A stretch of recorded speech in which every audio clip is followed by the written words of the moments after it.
Let's start with Norman, son of Mark Casse, the trainer. Both of his grandfathers were horsemen. He's a graduate of Bellarmine University. Began as an assistant trainer in 2007. Julien Leparoux, two-time Eclipse Award-winning jockey, apprentice in 2006, jockey in 2009, won 3 Breeders' Cup races that year, one of only 2 jockeys to do so. And I'm going to ask you, Julien, because you won over 2,000 races in your career, how many graded stakes wins do you think you have? Give me a guess, because I counted them. I counted them. It took me a while. I don't know. What would you set the over and under? 200.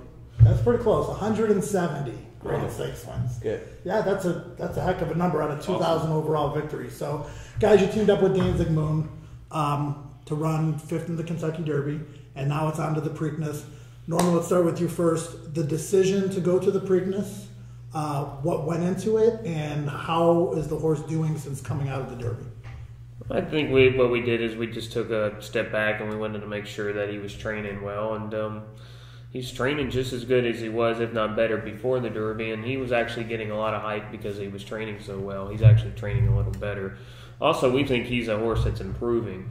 Mentally, he's finally starting to figure out that he's a racehorse, and if you look at his numbers, he's progressively getting better, and we just feel like he deserves another chance against the big dogs, and he'll get his one more chance on Saturday. Well, Julien, for you, talk about the progression of this horse, because you've ridden him now 4 times in a row. The Maiden Breaker, 1-turn mile at Gulfstream, the Tampa Bay Derby, which didn't go so well, looked to me like he was spinning his wheels around the track.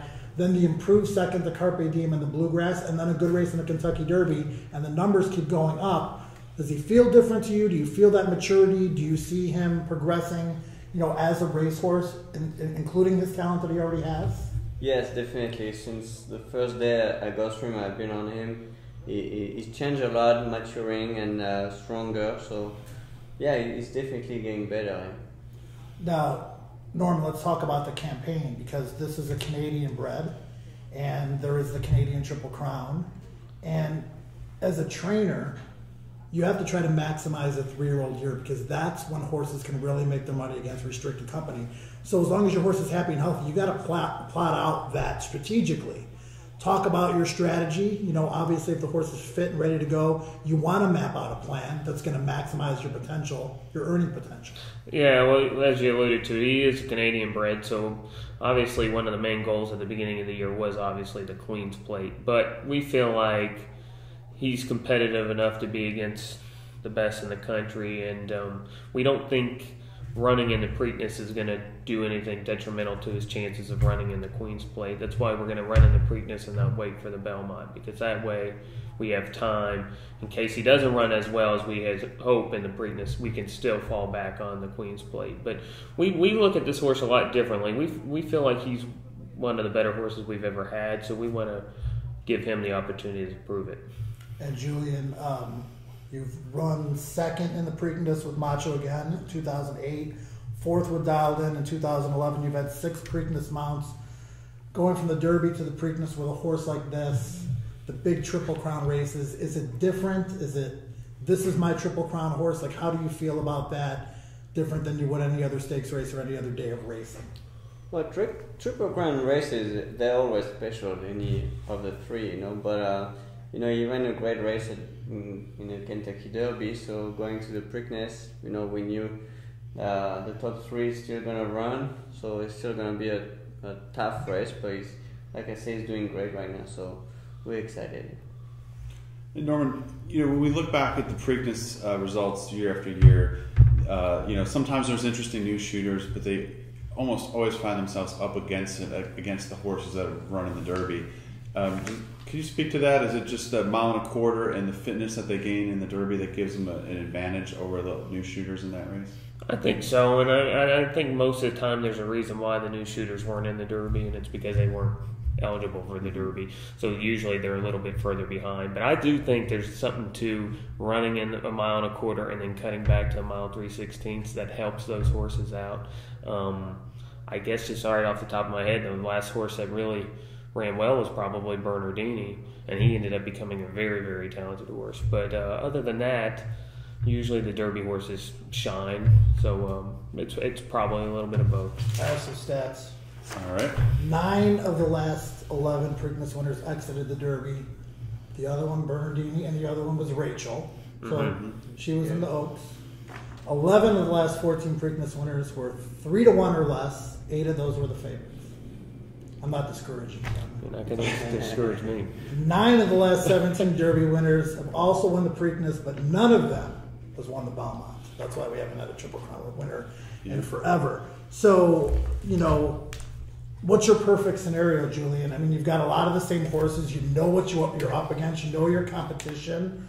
The horse has shown a little bit of tactical speed. He's progressing. You, I'm guessing, would love to see a horse like Competitive Edge in, because Todd Butcher hasn't decided yet between Materiality, Competitive Edge. But Competitive Edge is a stretch-out sprinter who would assure a fast pace. You would probably like to see him in the race to kind of, jack it up a little bit early, so to speak. Yeah, definitely. Hopefully, the pace scenario, it won't be like the Derby where I thought we were close and we didn't really go that fast. So hopefully there's a little bit more pace and come running. But you can do whatever you want with him anyway. So if he wants to be close again, it's fine too. Was that the horse doing it himself? You were, about 5th or 6th early, and he just kind of maintained his position. But did he kind of pull you to the pace? Well, I wanted to make sure he broke good. That's one thing for sure I did. But after that, he did it on his own. Put me in a race and little bump on the first turn. But after that, he recovered very, very good. And that's something, if you take 2 months back, he probably would not do it.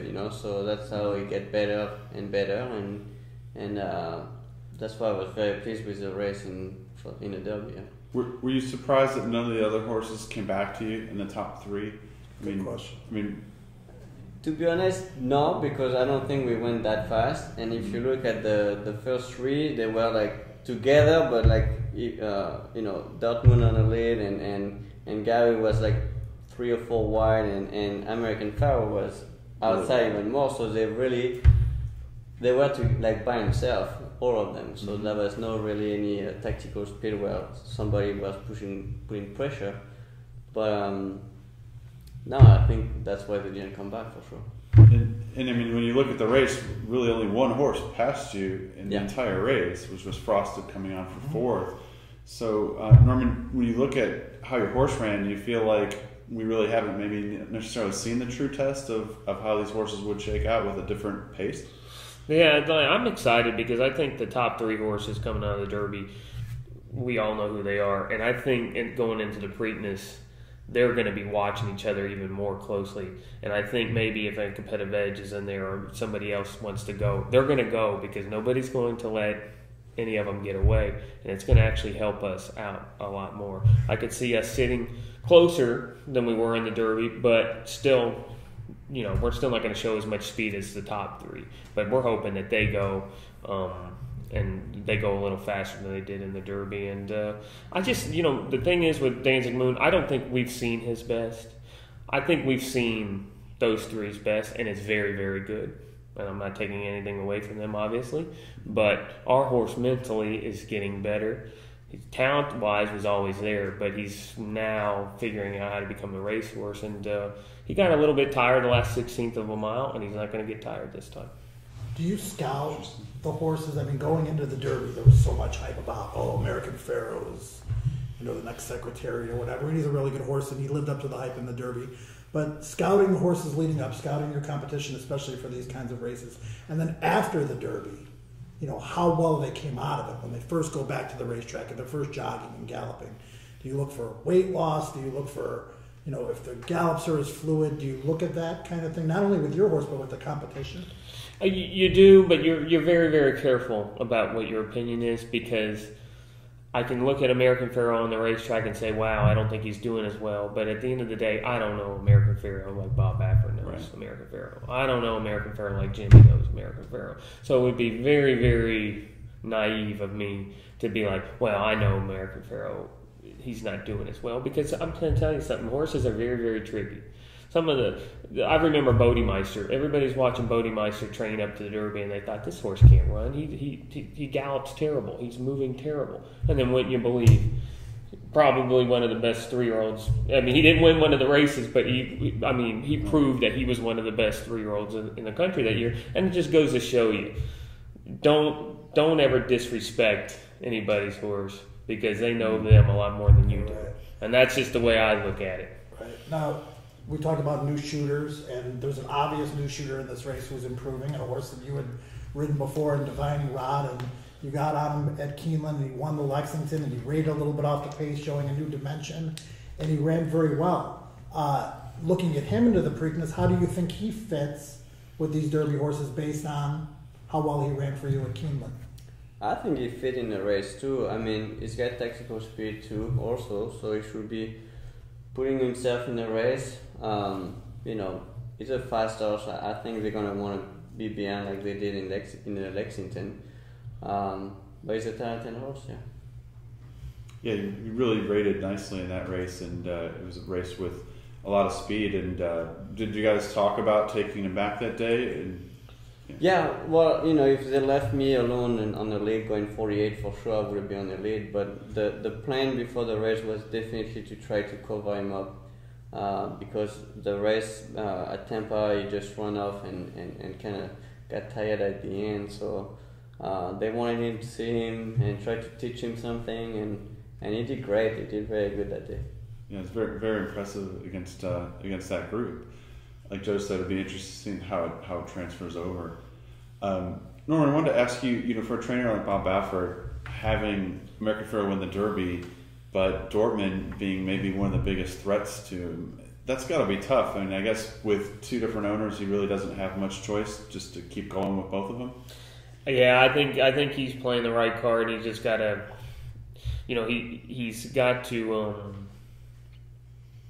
I don't know how to describe it, but he's got to treat both owners fairly. Mm-hmm. So Dortmund deserves a chance to run, and it's funny because he's got this great hand, but he's in a very, very difficult position. I think we could all understand that, and you know, I think he's doing the right thing. He's going to let the horses settle it on the track, and I mean, that's the fair thing to do for the owners, and it's a fair thing to do for all of us. You're most likely not going to save Dortmund for the Belmont, right?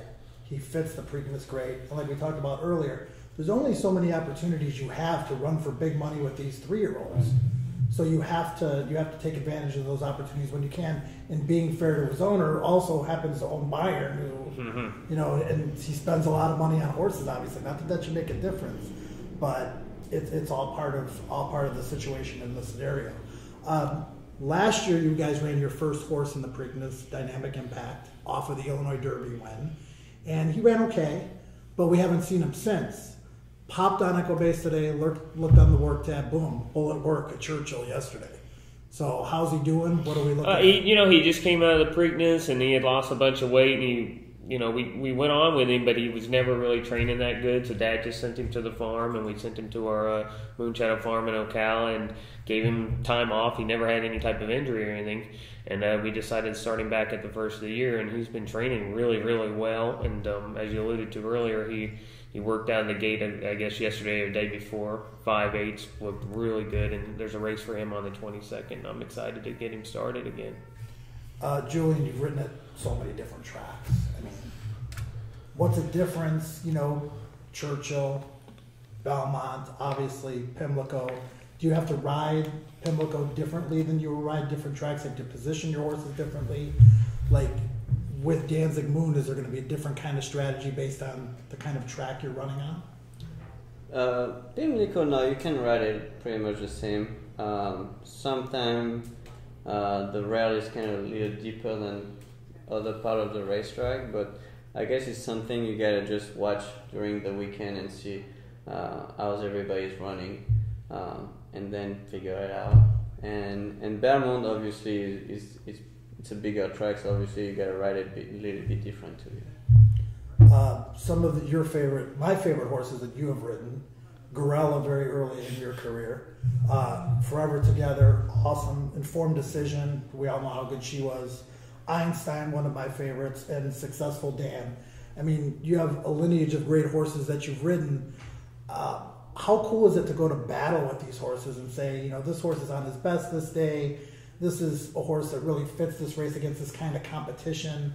I mean, you're one and the same when you ride a horse regularly like this, like the ones I've mentioned, that go to battle in all these big races for you. Well, you just go there and very, very confident. You know, when you ride those kind of horses, you know, when I won the Breeders' Cup with Informed Decision, I just knew I was going to win it.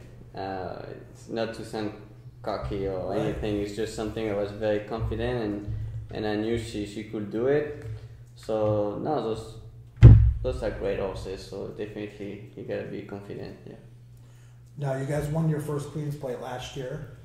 5 or 6 Sovereign Awards. Won the first Queen's Plate, and you guys did it with a filly, Lexi Lou. And then she came back later and ran second to California Chrome in the Hollywood Derby, so on and so forth. But you guys have really done a lot of damage at Woodbine. And Sovereign Awards are great, and Queen's Plate's great, and the Canadian Triple Crown is great. Now you have Danzig Moon. I mean, does that kind of play out in your campaign where you know that in the back of your mind, these are important races too? Oh, I mean, when you buy Danzig Moon, you know full well he's Ontario bred. You know exactly what his goal is the day that you buy him. But as soon as he started showing other types of potential where he likes the dirt, he's running competitive at Gulfstream Park, the goals change a little bit. But the good news is there's a contingency plan. If he doesn't stack up in the Preakness, there's something else to fall to. And believe me, winning the Queen's Plate is an incredible rush, and we'd be grateful to do it again. But for now, we're going to stick with this plan, and he'll show us what we have to do with him. Norman, you were saying earlier that you've got a barn full of horses at Churchill and Keeneland, kind of moved your operation a little bit more centered to Kentucky and Midwest, and you've got so many different stakes runners. What are some of the big runners we can look forward to this summer and some different races they're targeting? Well, we'll start off with the horse that he knows is Tepin. I think might be one of the best turf fillies in the country, and I've always loved her, and she's actually becoming one of my favorite horses we've ever had, and finally happy that she's getting to reach her full potential. We've got Sky Captain, who just got nailed on the wire in the Woodford Reserve. He's a grade 1 type turf horse. We got a horse named Dynamic Sky that just ran in the Man of War at Belmont, and he kind of had a rough trip. He would have been right there with some of the best New York turf horses, and you know, I got this horse. We got this horse named Carlino that just broke his maiden the last day of the meet at Churchill during the fall, who was actually my favorite 2-year-old last year. And he had some shin issues that stopped him from making it to the Derby Trail, but I think he's going to end up becoming a really nice horse as well. So it's very, very exciting to know where we were and where we are now and where we're potentially going. So, you know, we're going to have 36 stalls at Saratoga, which is the most we've ever had, and just super excited about that and about the 2-year-olds we have coming. And that's a good question for Julien too. Some of the obvious horses that you ride that are good that everybody knows about, but you rode a horse named Granny's Kitten this past weekend at Churchill, I thought was spectacular. Hadn't run since a 2-year-old, and you know, went from 6 furlongs to a 1 1/8. What are some other up and coming horses that you're a little bit excited about that you know you've ridden and expect to ride moving forward?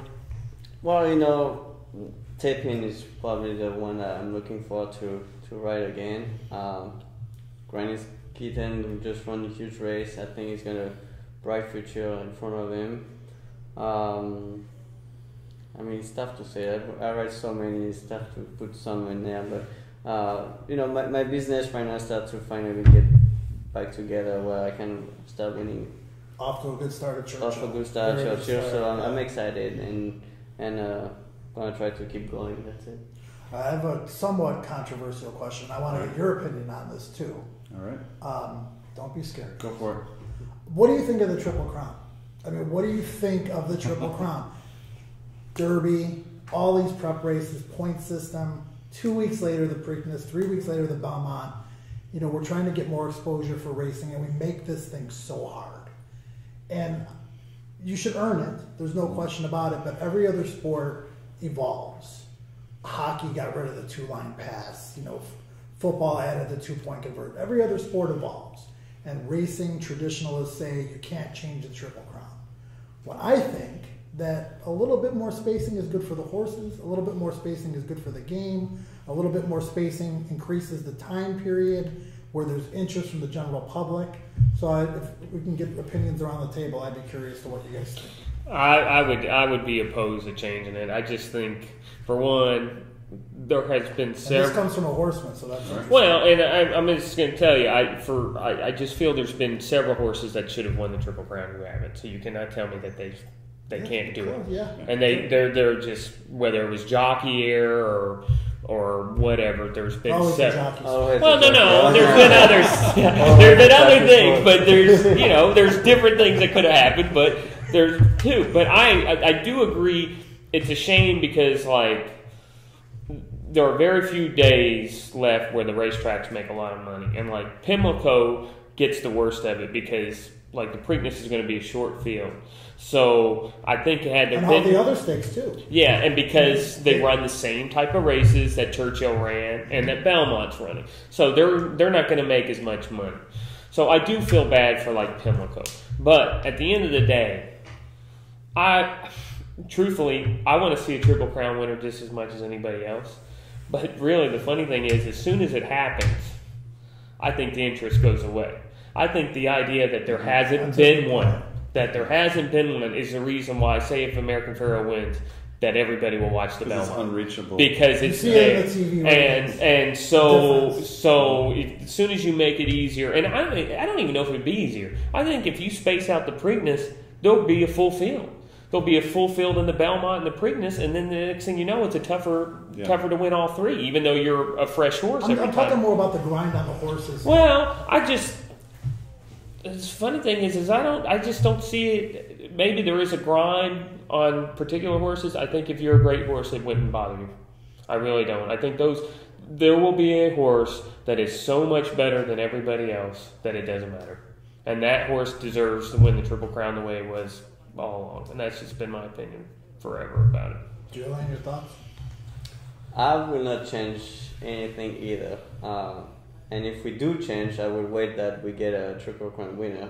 So nobody I just don't like it if we do change and the next year we do have a Triple Crown winner, then everybody's gonna say, well, maybe it's not that good because he didn't really win the Triple Crown champion. Yeah, so I think if we do get a Triple Crown winner this year and maybe after they decide to change it, that might be a good. I could agree with that. I could agree with that. Yeah. But not until we have one right now. Yeah, I like that point. All right, Mark, I'm in the minority here, but minority. Both of these guys make convincing arguments to change my mind about 5%. Yeah, no, I agree with what's been said, and I'm not a trainer, so if somebody had said that the horses need more time, I'm not one to say no. But if you look historically, a lot of horses have run, through the Triple Crown, win or lose, and have been okay. So I don't know that that's an issue. I will say this though: the Derby point system, I think, has already changed things.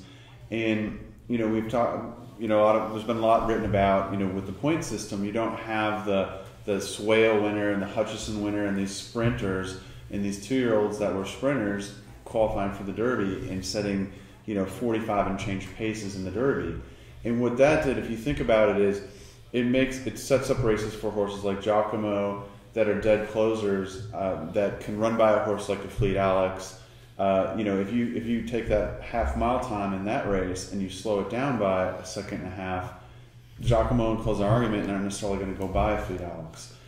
So I think things like that, point given doesn't necessarily get sucked into a 109-4 or whatever that was. It's changed it for sure. Yeah, and that because of some of the sprinters in these races, I think more derbies are going to end up like it was the last couple of years, like this year where the pace is more reasonable.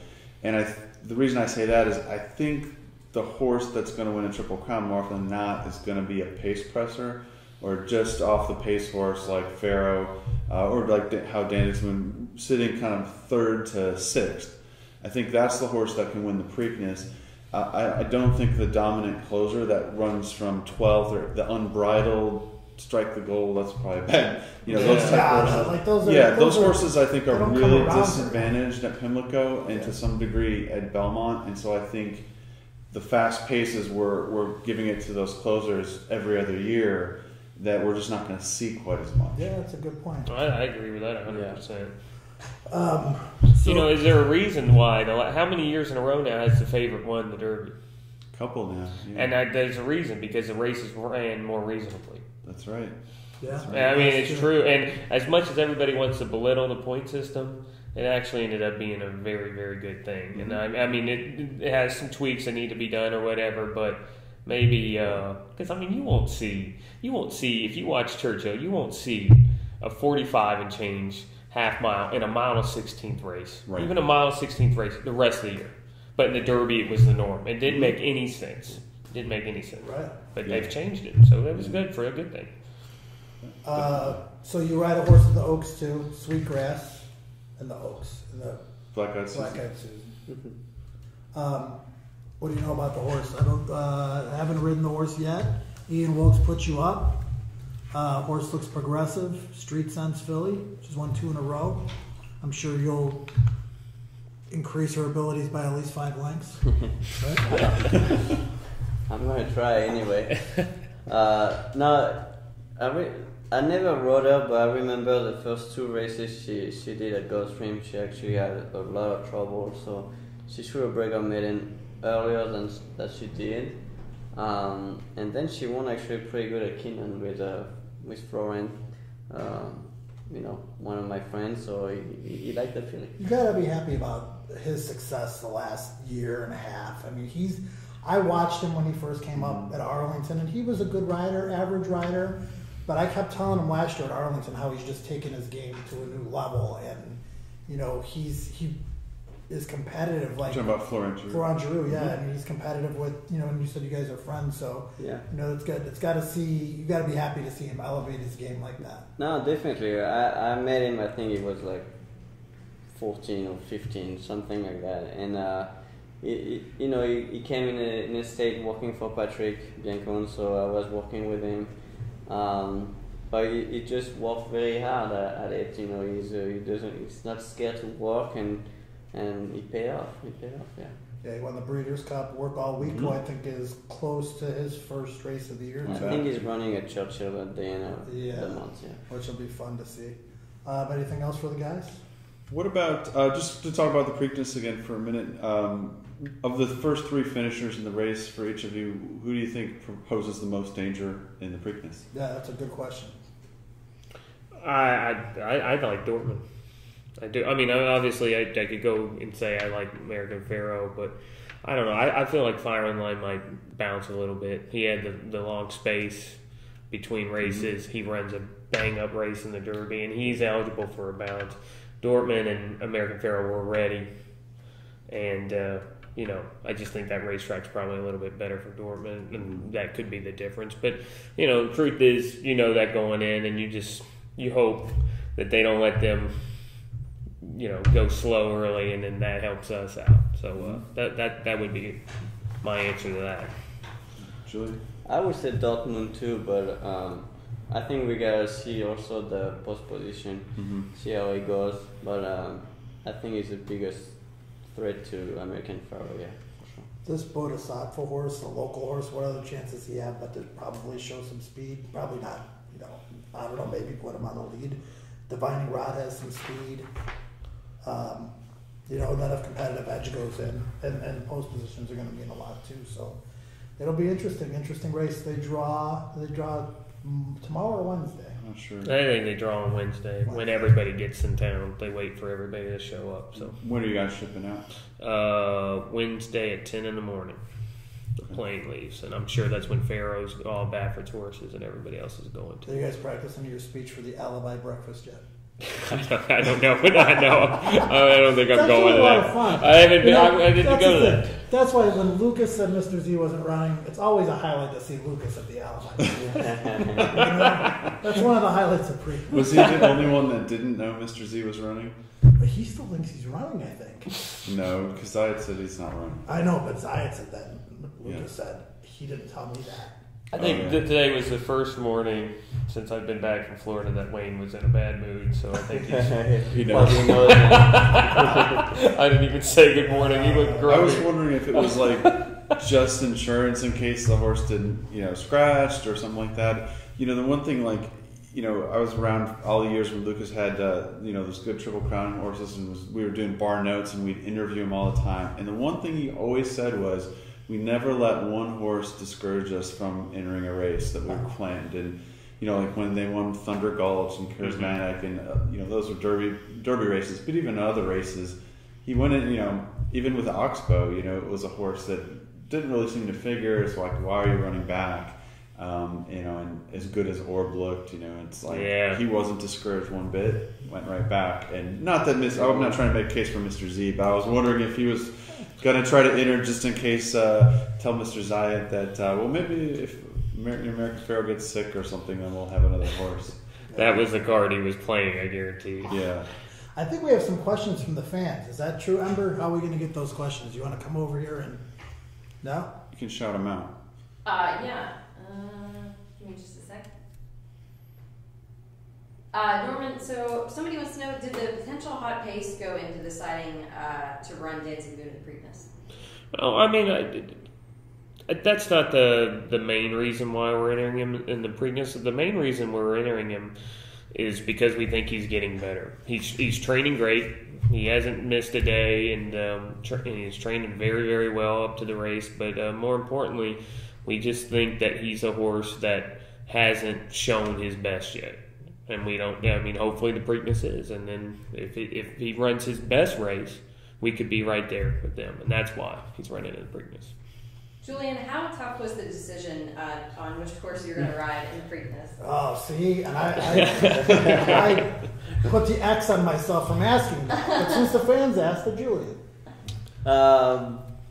They're both good horses, and at the end of the day, we rode Danzig Moon in a Derby, so we feel like we needed to be loyal to the connection, and they've been great to us. And actually, Mr. and Mrs. Jackson and Arnaud Delacour have been great to us too, but just the fact we rode in a Derby, that's why we're riding him again. Norman, are you worried about the tight turns at Pimlico for your horse? I'm not. I actually think that he's actually going to appreciate that track a little bit more. I'm actually very excited to see him run there because I think he'll actually like the track a little better. That's all we've got for right now. Okay. Cool. Anything else? Norman, one other question. We talked about earlier the difference between polytrack and dirt, and you explained a little bit of the fitness level of horses, and I thought that would be something interesting for the fans just to kind of hear your perspective on that. I think you were saying that sometimes as good as horses run on polytrack, they maybe don't always show the same fitness levels on dirt. Yeah, we found as a company that it's more difficult to get a horse ready for a dirt campaign training on the polytrack. So what we've changed is if we feel like we have like a good dirt horse, they train on the dirt now. And if we have a polytrack horse, they train on the poly. If we have a turf horse, they can train on the turf or on the poly as well. But dirt, you almost have to build that foundation you need using the dirt as your springboard, so to speak. So it's just, you have to adapt. If you don't adapt, you'll die or you'll fail. So what we've had to do is we've adapted the way we do things, and one of the things is training on the dirt again. You've got a great gig working for your dad. You've been doing it for, I believe, 8 years now. Do you have aspirations to go on your own at some point in time? And I mean, obviously, I think that's where I'm headed. And if I didn't think I was, I wouldn't do this because I don't want to be an assistant my entire life. Yeah. But at the same time, I'm still learning. I know that, and it's not going to be when I'm ready to go. I want to be financially ready, and I want to have some backing behind me because I don't want to fail because the infrastructure wasn't there or the capital wasn't there. I want to fail because I'm not good. That sounds like someone that has a business degree.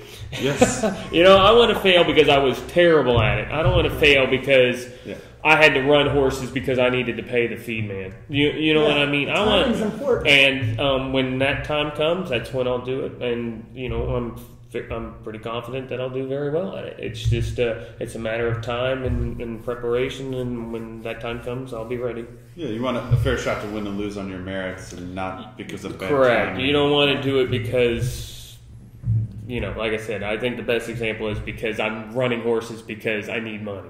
Right. And I feel like a lot of people do that. And or worse. Here's the worst thing that could happen to a horseman or a trainer.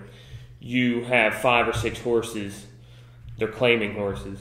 You don't want to run them where they'll win because they'll get claimed. And next thing you know, you don't win any races. Right. And people think you don't know what you're doing. Yeah. Meanwhile, you know what you're doing, but you can't lose that horse because you're scared you're not going to have horses that go back in that stall. Yeah, a lot of And I do. trainers- And people don't realize that, and they take it for granted. But that's huge because people open up the form and see what your win percentage is. That's right. They don't understand. They don't read between the lines. So you have to.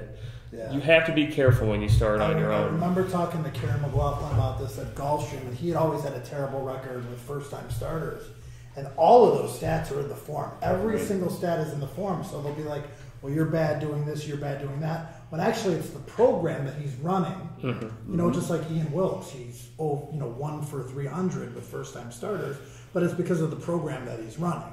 And it's the overall success. But in 2015, there's stats on everything. And that's how jockeys and trainers are judged a lot of times, is by those stats. But, you don't necessarily know what kinds of horses are you running in what spots. And taking advantage of your opportunities is more important than your batting average, so to speak. So, Yeah, it's tough. I mean, it's a game, but it's a business. Like you said, you have to make the right decisions for the horse and be aggressive. And you can't. It's hard to be aggressive when you have financial constraints on where you're at. Yeah, I feel bad for the guys that have. Like I said, it's very, very hard to be successful if you only have 5 or 6 horses, because at the end of the day, you're either, and I don't want to make this sound the wrong way, but you either got to baby the horse and you're scared to train them the way they need to be trained to be competitive, or you train them well and you've got them fit, and then you run them in the wrong race because you're scared to lose that horse because you don't want that empty stall because you got the feed man calling you, needing money and this and that. So it ends up becoming this circle where you just look like you don't know what you're doing. Meanwhile, you do, and I don't want to be caught in that situation. That's all. Yeah, definitely. One other thought I had, we've got Breeders' Cup this year in Lexington.